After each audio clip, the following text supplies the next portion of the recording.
Memang dalam Islam perempuan sholat di masjid tidak boleh dilarang.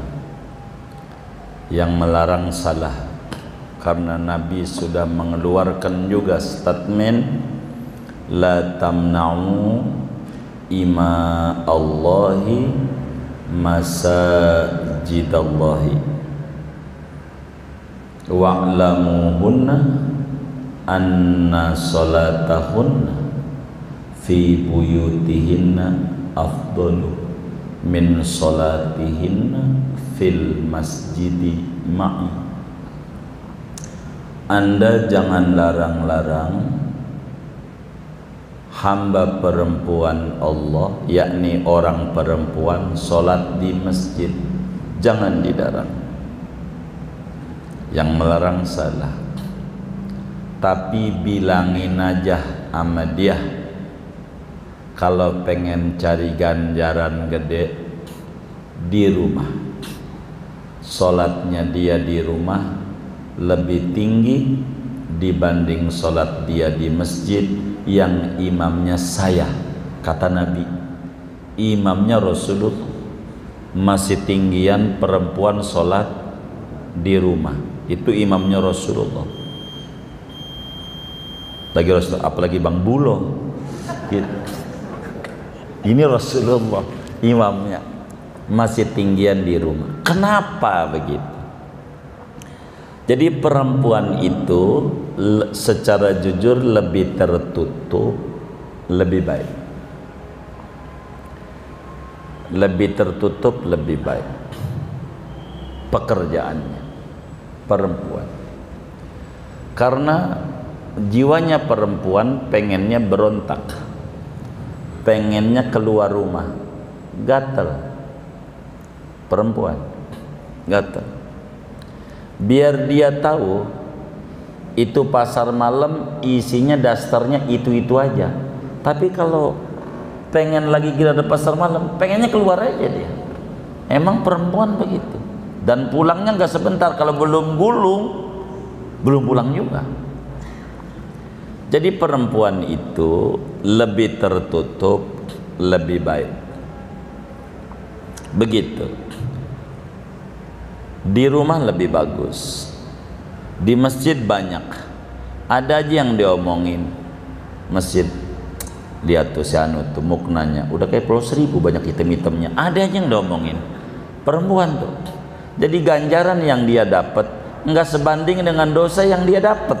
Begitu. Banyak macam-macamnya. Itu perempuan. Maka perempuan itu kalau pengen besar di rumah. Sebetulnya kalau mau dilihat, dengan di rumah lebih banyak dia bisa ngontrol anak. Dia ngontrol, bahkan rumah aja berkelas sama Nabi. Ruang tamu sama kamar masih tinggian ganjarannya di kamar. Kamar ada kamar lagi. Kalau orang kaya tuh kamarnya punya kamar lagi, kamar kholwatnya. Kalau saudara nih, moga-moga ibu yang bertanya ini Allah beri rezeki luas, kaya raya, punya kamar gede, kamarnya itu dikamarin lagi, jadi tempat sholatnya di kamar, di dalam kamarnya. Kalau kita kan kamar kita yang rada kaya, ada kamar lagi buat kamar mandi, begitu kan? Tapi yang kamar mandi itu kalau salafus soleh kamar sholat, begitu. Kamar sholat lebih tertutup lagi, itu lebih cakep, begitu. Itu Nabi begitu. Tapi tentu tidak semuanya begitu. Kenapa? Jadi kalau dia pengen cari ganjaran besar, pengabdiannya dia, surganya ada di sana. Kalau keluar rumah macam-macam yang dipikirin, macam-macam, begitu, macam-macam.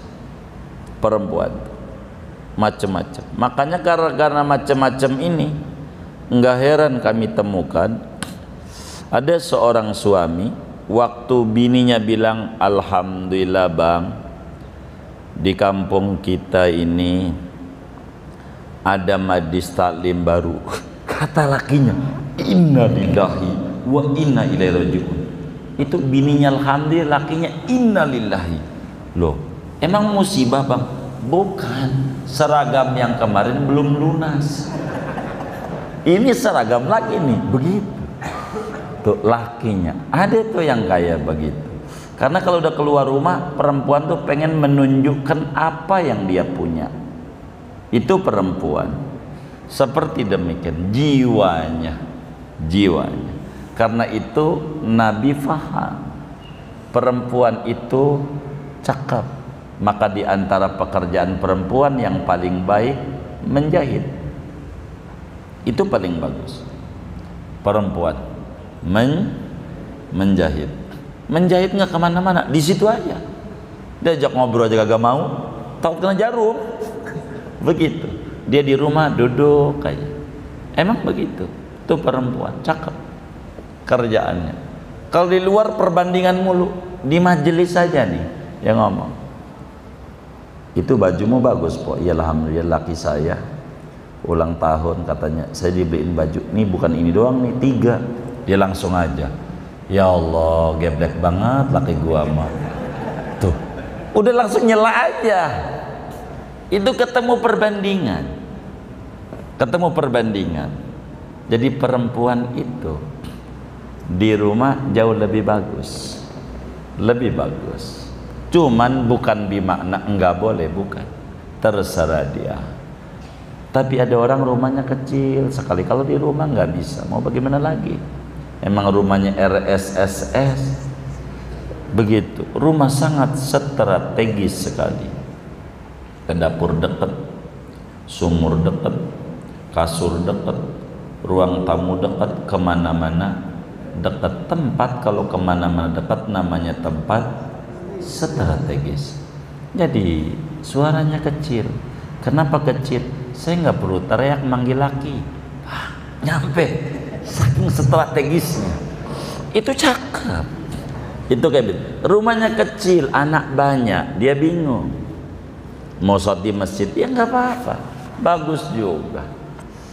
Masalahnya begini, di rumah laki saya aja nggak sholat masalahnya. Ya, ini dia nyontohin. Sebetulnya keberimbangan hidup yang diajarkan oleh Nabi. Karena Islam agama wasatiyah. Kalau laki di masjid, si perempuan di masjid, maka rumahnya nggak dipakai sholat. Begitu. Sementara Nabi bilang, nawiru buyutakum bisolah wa tilawatil Quran. Kasih cahaya rumahmu dengan sholat. Maka perempuan kalau di rumah dibagi. Rumahnya ada cahaya. Lakinya memang keluar. Kenapa? Emang laki disuruh keluar, perempuan di dalam. Kalau perempuan pergaulannya terbatas, hidupnya jauh lebih bahagia dibanding perempuan yang kemana-mana, jauh lebih stres. Begitu. Kalau terbatas, itu lebih enak. Itu perempuan. Itu kayak begitu. Jadi boleh. Dia ke masjid silakan saja. Hanya agama menyuruh biar rumahnya diisi ibadah. Karena lakinya keluar rumah, sholatnya di masjid anu. Begitu. Tentu tidak selamanya. Kan perempuan juga enggak itu lalu ditelan mentah-mentah, enggak haji-haji kalau di rumah aja, ya kan? Karena ada ajaran haji, tentu dia sholat juga. Masa dari Mekah mau sholat duhur pulang lagi ke rumah? Kan enggak begitu juga. Agama tuh enggak sesempit itu. Cuman kenapa gitu? Jawabannya, karena kita muslim, orang yang patuh apa yang diajarkan oleh Nabi. Ikuti yang ada. Kalau ibu lagi di rumah-rumah tapi ibu lagi pergi-pergian, ya kan sholat di masjid, ya rumah-rumah di mana lagi. Itu begitu. Tapi kalau direnungi, Nabi mengajarkan keseimbangan hidup supaya rumah kita juga ada cahaya. Tapi kalau lakinya di masjid, bininya di masjid, rumahnya hanya ada televisi, hanya ada media-media, tapi tidak ada cahaya di dalamnya. Luar biasa keberimbangan ajaran Habibuna Muhammad sallallahu alaihi wa alihi wasallam. Kalau di rumah lebih enak, sambil bisa netein bocah, jagain bocah segala macam. Kalau di masjid dia tidak tahu. Berbeda dengan ngaji. Kalau dia ngaji di rumahnya nggak ngaji, ya dia keluar, izin aja sama suaminya, kecuali hal-hal yang pokok, yang prinsip. Kurang lebih demikian. Wallah a'lam.